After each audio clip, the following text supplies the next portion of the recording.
Winfrey once said, "If you come to fame not understanding who you are, it will define who you are." In the case of Barack Obama, he used newfound fame to build a strong political career. A career that many people suggest started with one speech at the Democratic National Convention in 2004. He gave the keynote speech at this convention, and it was given on July 27, 2004, in the series of this convention. Other speakers that spoke before President Obama, then senatorial candidate Obama, were Bill Clinton, Jimmy Carter, Al Gore, Hillary Clinton, and Teresa Heinz Kerry, who is the wife of then presidential candidate John Kerry. And all of these people could have easily overshadowed Barack Obama if his speech wasn't so darn effective. Another thing we have to take into consideration is just where we are at politically across the nation. We've had 4 years of George W. Bush, and in that time, there were attacks on the World Trade Center.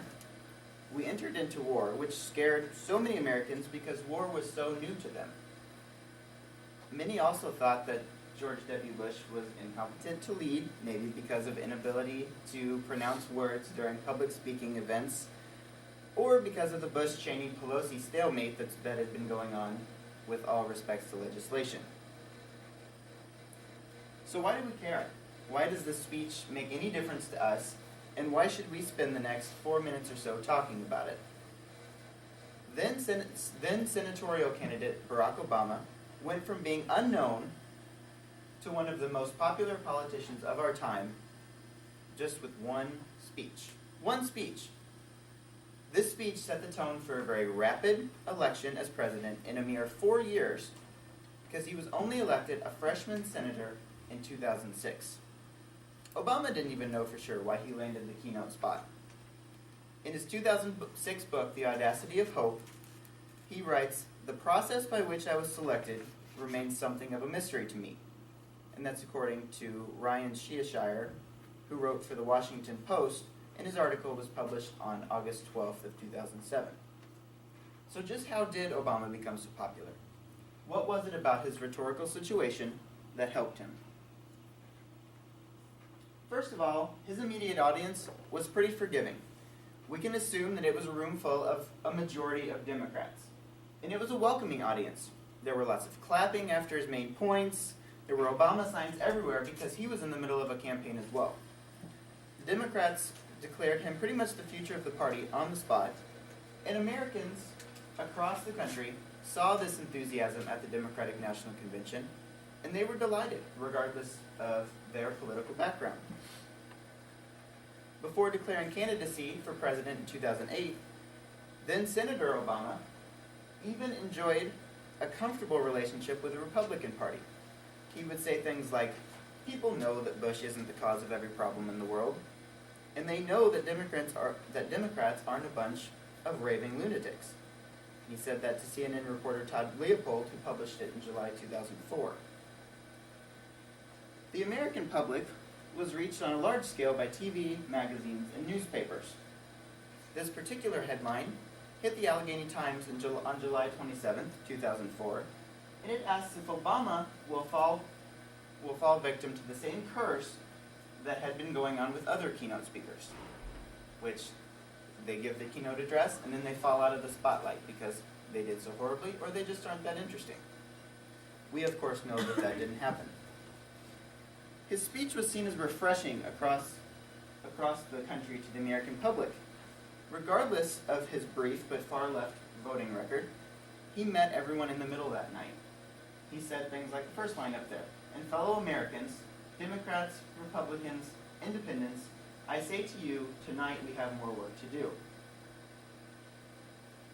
The use of his own personal story put Obama in a unique place with the American public by aligning himself with the American citizens of foreign descent, impoverished beginnings, and those families who had reached the American dream. This is a small excerpt from his speech.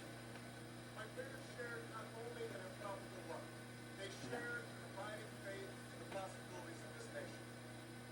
They would give me an African name, Barack, or Buster, believing that in a time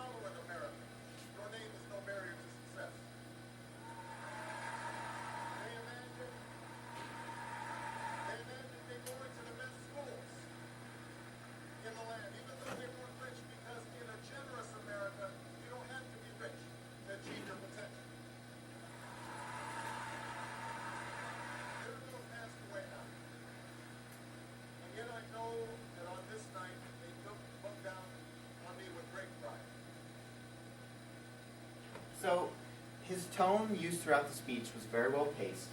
He had specifically placed pauses that allowed for the huge cheers from the audience and flailing the signs around up there like you just saw in the video. But he also used some rhetorical appeals. He used pathos throughout the keynote, as we've just seen by addressing everyone's wanting to achieve the American dream and talking about his humble beginnings.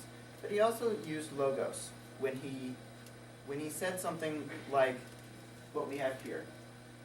This is his entire quote, but the gist of it is he starts out by addressing the problem. We have real enemies in the world.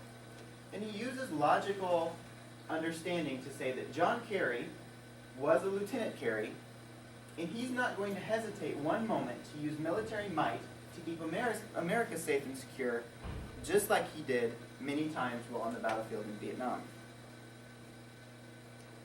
Jonathan Gerwitz, who wrote for the Times Daily in 2007, published an article on February 22nd talking about just how great of a speaker President Obama was.